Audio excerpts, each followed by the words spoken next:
नमस्कार, मैं हूं अरुण तोमर। आप देख रहे हैं स्वराज एक्सप्रेस रिपोर्टर में आपका स्वागत है।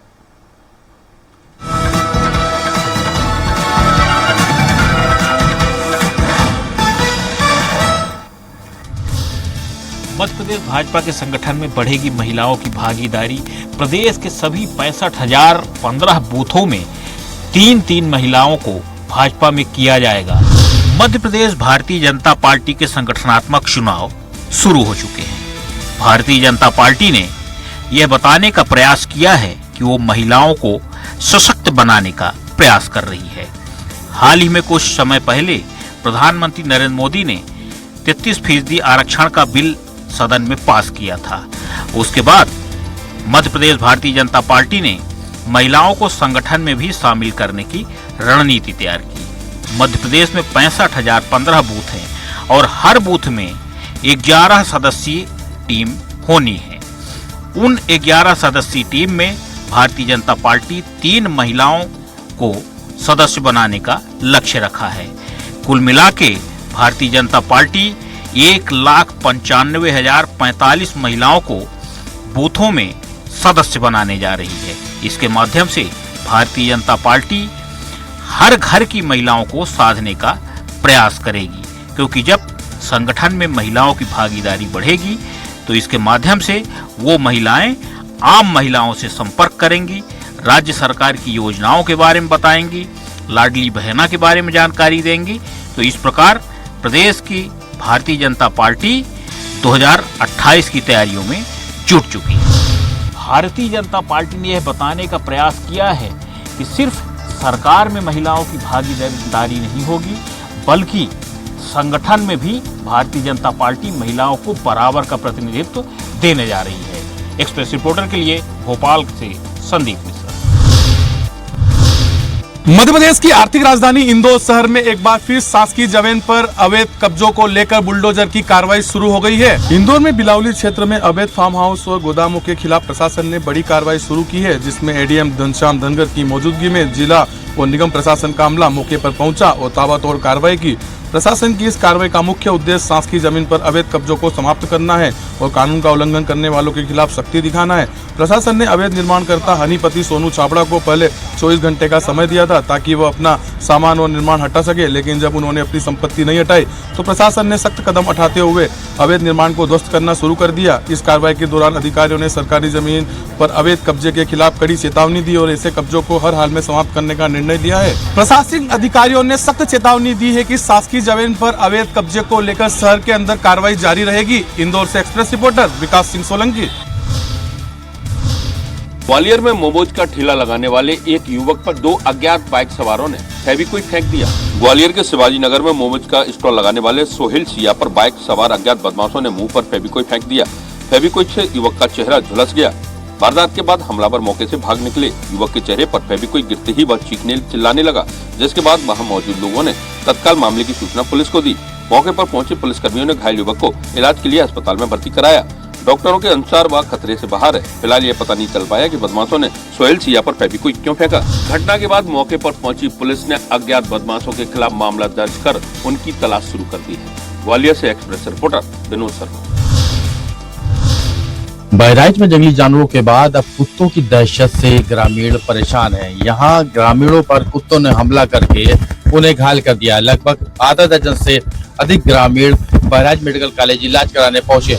बहराइच में जंगली जानवरों के बाद अब कुत्तों का आतंक शुरू हो गया है।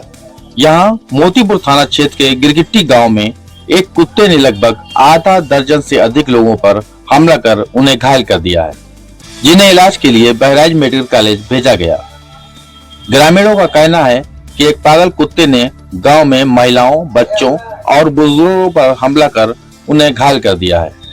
पूरे गांव में पागल हो चुके कुत्ते की दहशत बनी हुई है। फिलहाल ग्रामीणों का इलाज बहराइच मेडिकल कॉलेज में हो रहा है, लेकिन उसी बीच गांव में कुत्तों की दहशत बनी हुई है। अब देखना ये होगा कि पागल कुत्ते से कैसे उन्हें निजात मिलती है। बहराइच से एक्सप्रेस रिपोर्टर तारिक अहमद।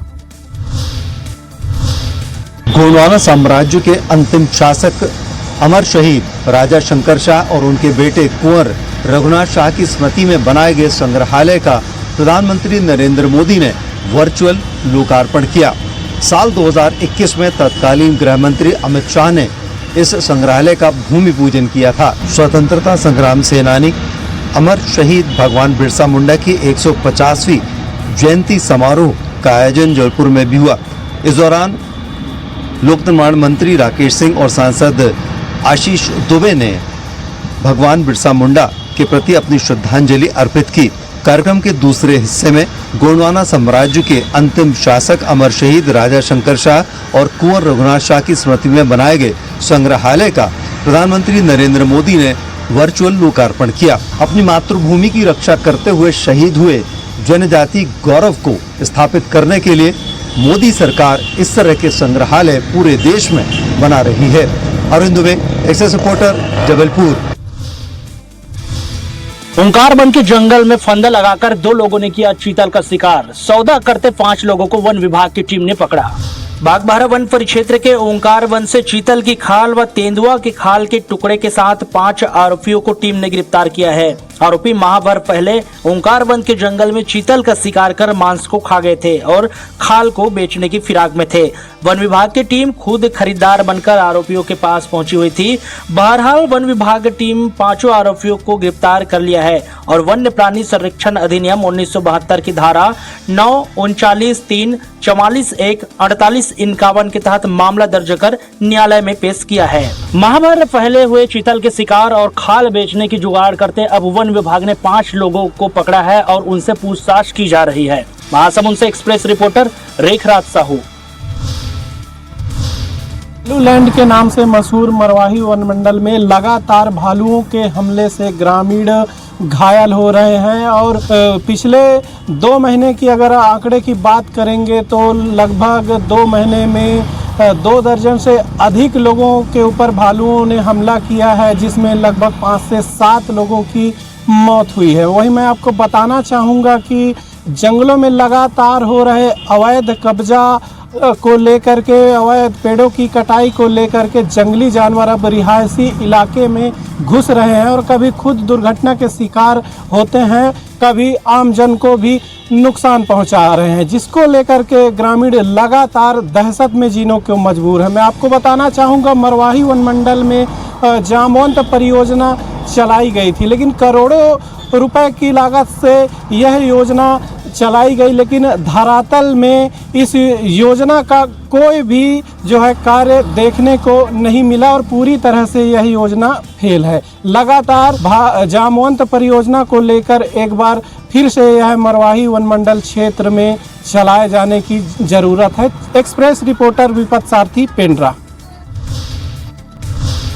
व्यवसाय सरकार ने नई औद्योगिक नीति 2024 से 30 को लॉन्च कर दिया है और इस नई उद्योग नीति में कई तरह की सौगातों का जिक्र है। नई औद्योगिक नीति जिले ही नहीं ब्लॉक स्तर पर भी औद्योगिक नेटवर्क के विस्तार को तवज्जो दी गई है। यह भी तय किया गया है कि जिन क्षेत्रों में अधिक संभावना होगी वहां औद्योगिक क्षेत्र या औद्योगिक पार्क की स्थापना पहले कराई जाएगी। इसके साथ ही राज्य में जरूरत के मुताबिक नवीनतम तकनीक पर आधारित उद्योगों के विकास के लिए विशेष प्रावधान किए जाएंगे। इस दौरान मुख्यमंत्री सिसाई ने कहा कि हमने इस नई नीति को रोजगार परक और विजन 2047 के अनुरूप विकसित भारत के निर्माण की परिकल्पना को ध्यान में रखते हुए तैयार किया है। छत्तीसगढ़ की औद्योगिक विकास नीति 2024 से 30 को राज्य में 1 नवंबर 2024 से लागू किया गया है। उम्मीद है सरकार के दावों के अनुरूप इस नई औद्योगिक विकास नीति से राज्य में नए रोजगार सृजन होंगे, साथ ही साथ आर्थिक विकास में गति आएगी। रायपुर से एक्सप्रेस रिपोर्टर दिलीप साहू। नदी का पुल चौड़ा भ्रष्टाचार की भेंट, अधिकारियों और ठेकेदार की मिलीभगत से हुआ है घोटाला। अधूरा पुल बारिश के समय बह गया, ग्रामीण हो रहे हैं परेशान, प्रशासन नहीं ले रहा है सुध। सिलवानी लोक निर्माण विभाग के अंतर्गत 2 करोड़ रुपए की लागत से ग्राम पंचायत तिनगरा खमकुआ सड़क मार्ग के नहरिया नदी से 2 स्थानों पर 100 मीटर की 2 पुलियों वाली रिप्टों का पुल का निर्माण कार्य सिलवानी लोक निर्माण विभाग के द्वारा कराया गया था, जो कि घटिया निर्माण की भेंट चढ़ गया। लोक निर्माण विभाग के अधिकारियों का निर्माण एजेंसी पर खुला संरक्षण होने के कारण निर्माण एजेंसी द्वारा सड़क में तथा पुल पुलियों में घटिया निर्माण कार्य किया जा रहा है, जिसके कारण सड़क अनेकों जगह से क्षतिग्रस्त हो गई है। सड़क में अनेकों जगह बड़े बड़े बोल्डर पत्थर निकल आए हैं, जिसकी वजह से ग्रामीण परेशान हो रहे हैं। वहीं नारियल नदी पर बने दोनों पुलियों वाले पुलों करीब 4 माह पहले हुई बारिश के तेज बहाव में बह गए, जिसके कारण ग्रामीणों को नदी में आवागमन करने के लिए पैदल जाने के लिए मजबूर हो रहे हैं। नारियल नदी पर बने दोनों पुल बह जाने से करीब 10 से ज्यादा गांव के ग्रामीण को आने जाने में परेशानी का सामना करना पड़ रहा है। ग्रामीणों ने पूर्व में भी पुल तथा सड़क में घटिया निर्माण को लेकर लिखित शिकायत रायसेन जाकर अधिकारियों से भी की थी, लेकिन इसके बावजूद भी जिम्मेदार अधिकारियों की इस ओर ध्यान नहीं दिया, जिसकी वजह से ग्रामीणों को परेशानी हो रही है। हालांकि इस पूरे मामले को लेकर लोक निर्माण विभाग के अधिकारी का कहना है कि नारियल नदी पर बनने वाले दोनों ब्रिजों का निर्माण अब ब्रिज कारपोरेशन विभाग को करना है। उनके द्वारा ही निर्माण एजेंसी से दोनों ब्रिजों का निर्माण कार्य कराया जाएगा। बड़ा सवाल तो यह है कि ग्रामीण पिछले 4 माह से निरंतर परेशान हो रहे हैं, लेकिन इसके बावजूद भी ना ही लोक निर्माण विभाग और ना ही ब्रिज कारपोरेशन इस ओर ध्यान नहीं दे रहा है। अधिकारियों और छुटभैया ठेकेदारों की चारागाह बनी है सिलवानी विधानसभा। भ्रष्टाचार की भेंट चढ़ रहे हैं अधूरे पुल, पुलियां, सड़क, फिर भी प्रशासन नहीं दे रहा है ध्यान। क्या होगी इन छुटभैया नेताओं पर कार्रवाई? सिलवानी से एक्सप्रेस रिपोर्टर शिव कुमार रघुवंशी। राजधानी के थाना मिसरोद क्षेत्र में एक सनसनीखेज मामला सामने आया। पति पत्नी की मौत को लेकर संदेह प्रस्तुत हो रहा है कि ये मौत हुई तो आखिर कैसे। राजधानी भोपाल में दिल दहलाने वाला मामला सामने आया है। घर में सो रहे दंपत्ति की जलने से मौत हो गई। धुआं निकलता देख लोगों ने दरवाजा तोड़ उनके शव बिस्तर पर जली हुई अवस्था में मिले। सतीश बिराड़े नई बस्ती जाटखेड़ी में रहता था और फूल माला बेचने का काम करता था। करीब 3 साल पहले उसकी शादी अम्रपाली बिराड़े से हुई थी। सतीश के माता पिता और अन्य परिजन भी बस्ती में ही रहते हैं। सतीश परिवार वालों के पास ही एक कमरा बनाकर रहता था। गुरुवार सुबह करीब 5:30 बजे मोहल्ले वालों ने सतीश के घर से धुआं निकलता देख परिजनों को सूचना दी। किसी तरह दरवाजा तोड़ा गया तो अंदर धुआं भरा हुआ था। सतीश और उसकी पत्नी अम्रपाली के शव जली हुई अवस्था में बेड पर पड़े थे। फिलहाल पुलिस ने मर्ग कायम कर लिया है। प्रारंभिक तौर पर यह हादसा माना जा रहा है, लेकिन घटना के सही कारणों का खुलासा पुलिस जांच के बाद ही करेगी। लेकिन पुलिस कहीं न कहीं इसे संदेह इसलिए मान रही है क्योंकि ना ही जलने पर पति पत्नी की कोई आवाज निकली, ना ही आस पड़ोसी ने कुछ सुना, इसीलिए यह संदेहास्पद मानी जाए। आखिर मौत कैसे हुई मिसरोद के जाटखेड़ी क्षेत्र में? देखा जाए तो दोनों पति पत्नी जलकर मरे जरूर, लेकिन ना ही कोई चिल्ला चोट, ना ही कुछ असर देखने को मिला। आसपास के लोगों को भी यह नहीं पता चला कि आखिर इन दोनों की मृत्यु कैसे हुई। Express reporter Sanjay Dongardiwa, Bhopal. गुरु नानक जयंतियां धूमधाम से मनाई गई है और दर्शन करने वाले यहाँ पर श्रद्धालु लगातार आ रहे हैं। 3 दिवसीय कार्यक्रम आयोजित किया गया है और यहाँ 3 दिवसीय कार्यक्रम में प्रभात फेरी भी निकाली गई, लंगर किया गया और यहाँ विशाल शोभा यात्रा भी निकाली गई। सिवनी मालवा में गुरु नानक जयंती प्रकाश पर्व धूमधाम से मनाया गया। सिख समुदाय के लोगों ने नगर के एकमात्र गुरु नानक साहिब गुरुद्वारा में गुरु नानक जयंती को लेकर विभिन्न प्रकार के आयोजन 3 दिवस तक किए, जिसमें बड़ी संख्या में सिख समाज के लोग शामिल हुए। गुरु नानक अखंड पाठ, लंगर, कीर्तन कर शोभा यात्रा निकाली गई, जो गुरुद्वारे से नगर के मुख्य मार्गों से होते हुए वापस गुरुद्वारा पहुंची। गुरु नानक देव जन्मोत्सव पर मुख्य कार्यक्रम गुरुद्वारा में आयोजित किया गया, जिसमें गुरु नानक साहब जी के अखंड पाठ, लंगर का आयोजन किया। साथ ही श्री गुरु ग्रंथ साहब की शोभा यात्रा निकाली। समाज के सुशील खत्री ने बताया कि हर साल कार्तिक पूर्णिमा के दिन गुरु नानक जयंती मनाई जाती है। गुरु नानक जी सिख समुदाय के पहले गुरु थे। गुरु नानक जी को उनके अनुयायी बाबा नानक, नानक देव और नानक साहब जैसे नामों से भी पुकारते थे। गुरु नानक देव ने ही सिख धर्म की नींव रखी थी, इसलिए यह दिन सिख समुदाय के लोगों के लिए विशेष महत्व रखता है। इस दिन को सिख समुदाय के लोग प्रकाश पर्व के रूप में मनाते हैं। सिख समुदाय के लोगों ने बताया कि गुरु नानक देव जी ने अपने पूरे जीवन को मानव सेवा के रूप में समर्पित कर दिया था। उन्होंने समाज में व्याप्त कुरीतियों को दूर करने के लिए अपने पारिवारिक जीवन और सुखों का भी त्याग कर दिया था। वे दूर तक यात्रा करते हुए लोगों के मन में बसी बुराइयों और कुरीतियों को दूर करने का काम करते थे और लोगों के जीवन के अंधकार को दूर करके प्रकाश में बनाते थे। यही वजह है कि नानक देव के अनुयायी उन्हें अपने जीवन का भगवान और मसीहा मानते हैं और उनके जन्मदिन को प्रकाश पर्व के रूप में सेलिब्रेट करते हैं। सिवनी मालवा में गुरु नानक जयंती धूमधाम से मनाई जा रही है। यहाँ पर शोभा यात्रा भी निकाली गई, लंगर किया गया और यहाँ 3 दिवसीय कार्यक्रम आयोजित किया गया, जिसमें बड़ी संख्या में श्रद्धालु जन उपस्थित हुए। और यहाँ हम देखें तो भंडारे में काफी तादाद में लोग आए हैं और यहाँ दर्शन कर आशीर्वाद प्राप्त कर रहे हैं। सिवनी मालवा से एक्सप्रेस रिपोर्टर वीरेंद्र। आज से राजस्व के खसरे नक्शे नामांतरण के प्रकरणों के निराकरण के लिए महाअभियान चलाया जाएगा। मुख्यमंत्री डॉक्टर मोहन यादव ने राजस्व महाअभियान 1 और 2 किए जाने वाले कार्यों के लिए दिशा निर्देश भी सभी कलेक्टर्स को जारी कर दिए गए हैं। राजस्व विभाग के लंबित राजस्व प्रकरणों के निराकरण और राजस्व अभिलेख की त्रुटियों को राजस्व महाअभियान 3.0 में ठीक किया जाएगा। सभी जिला कलेक्टर्स को महाअभियान के संबंध में दिशा निर्देश देते हुए जिलेवार प्रगति के लिए राजस्व महाअभियान डैशबोर्ड भी बनाया गया है।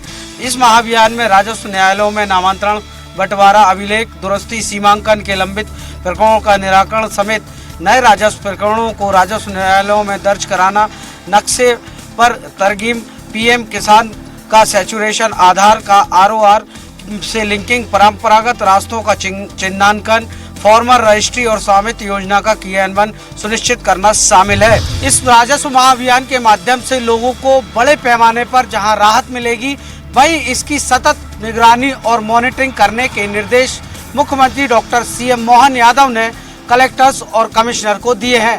एक्सप्रेस रिपोर्टर के लिए भोपाल से कुमार संदीप। सरगुजा जिले में ऑनलाइन के मामलों में लगातार बढ़ोतरी हो रही है, जो झांसे में आकर कई लोग अपनी मोटी और गाड़ी कमाई जुटा चुके हैं। सरगुजा जिले में 2022 से लेकर अब तक कुल 235 ऑनलाइन ठगी के मामले दर्ज किए गए हैं। पूरे जिले भर में दर्ज हुए मामलों में कुल 135 लोगों की गिरफ्तारी सरगुजा पुलिस अब तक कर चुकी है। मामले की जानकारी देते हुए जिले के अतिरिक्त पुलिस अधीक्षक अमोलक सिंह ढिल्लों ने बताया कि सत्र 2022 में 74 ऑनलाइन ठगी के मामले सरगुजा जिले में दर्ज किए गए थे, जिसमें से 61 आरोपियों की गिरफ्तारी सरगुजा पुलिस कर चुकी है। इसी प्रकार सत्र 2023 में 63 ऑनलाइन ठगी के मामले पूरे जिले में दर्ज हुए हैं और 35 लोगों की गिरफ्तारी की गई है।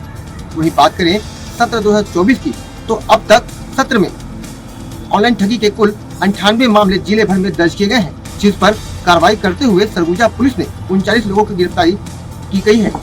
वहीं सरगुजा पुलिस के द्वारा बताया गया कि लगातार लोगों को जागरूक करने के उद्देश्य से साइबर ठगों से बचने के जन जागरूकता कार्यक्रम भी आयोजन किया जाता है। बावजूद इसके लोग साइबर ठगों के झांसे में आकर अपनी मोटी और गाड़ी कमाई जुटा रहे हैं। वहीं जिले के अतिरिक्त पुलिस अधीक्षक अमोलक सिंह ढिल्लों ने आम जनों से अपील कर सचेत रहने की समझाइश दी है। साथ ही बताया है सोशल मीडिया के माध्यम से एवं अननोन नंबर से आने वाले किसी भी मैसेज पर ध्यान न दें। साथ ही अत्यधिक लाभ और नौकरी लगाने के झांसे वाले मैसेज पर कभी क्लिक न करें, जिससे ऑनलाइन ठगी के चांसेस बढ़ जाते हैं। वहीं ऐसी कोई घटना होने पर तत्काल इसकी सूचना पुलिस को देने की बात जिले के अतिरिक्त पुलिस अधीक्षक अमोलक सिंह ढिल्लों ने की है। एक्सप्रेस रिपोर्टर के लिए अंबिकापुर से संजय रजक की रिपोर्ट।